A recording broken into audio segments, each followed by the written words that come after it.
What's up, welcome back to Nowstalgia. Dave here with a review of Joker, Folie, Deux, the follow-up to 2019's Joker from Todd Phillips, once again starring Joaquin Phoenix as Arthur Fleck, aka the Joker.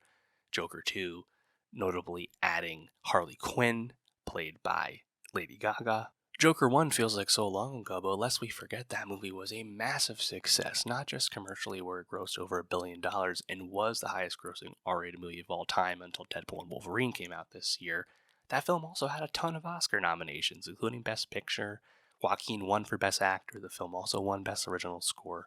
It was a resounding success, and it's a movie I liked quite a bit. I think the Taxi Driver King of Comedy comparisons are easy to make, but even if that movie was a IP touched up homage to familiar films of the past, I thought it was pretty fun and it looked great. It's also really funny to reflect back on a lot of the concerns. I think some of it justified in the moment of let's say potential societal unrest that the movie could cause. It's hilarious to reflect back on that and the fact that we have had heard absolutely none of that with Folie.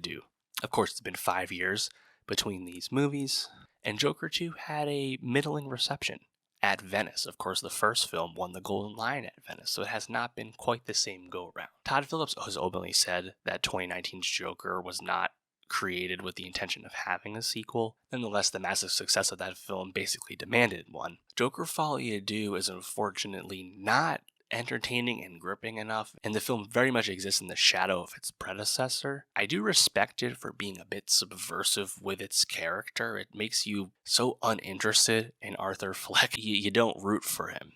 And yet, Folie is just pretty dull as a movie. I think the musical elements, while an interesting idea, none of the scenes stand out, and the songs are pretty unforgettable. You're wasting Lady Gaga, who I actually think is quite strong as Harley Quinn when she's given something to do, but she's largely sidelined in this movie. And Joker Folie, for the most part, we spend the time rehashing the events of the end of Joker 1, because of course Arthur Fleck has been arrested and in prison for all the murders he committed. So while I can respect the desire to take your lead protagonist and kind of denigrate him, ultimately the movie just isn't entertaining enough to be super invested in. I think the biggest sin with all of this is just there's not really much tension to this film, and by the time we get to the actual courtroom of it and when we actually see Arthur be allowed to represent himself as Joker in the courtroom, and we finally spend more time with the actual Joker, the movie's, getting to its end, so it just can't really go anywhere. I think the single best scene in the courtroom is when we see, returning from the first film, Mr. Puddles, the short man who Arthur used to work with, and you see how deeply disturbed and saddened he is by what's happened, and how clearly distraught he has become because Arthur had actually been the one person who was nice to him at work. That I actually thought was really moving.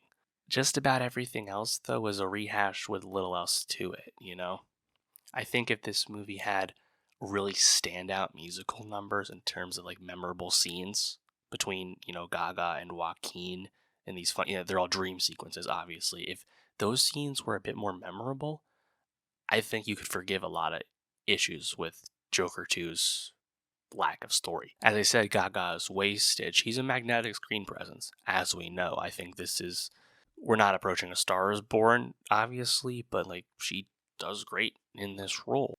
Always nice to spend time with Brendan Gleeson as one of the prison guards who's usually responsible for Arthur. He's the one who signs him up for this music experience time in one of the lower security wings of Arkham Asylum, and that's how, of course, Harley and Fleck meet. Gleeson, always a nice presence to be with. I think Arthur's relationship with the guards is, solid, I guess you could say.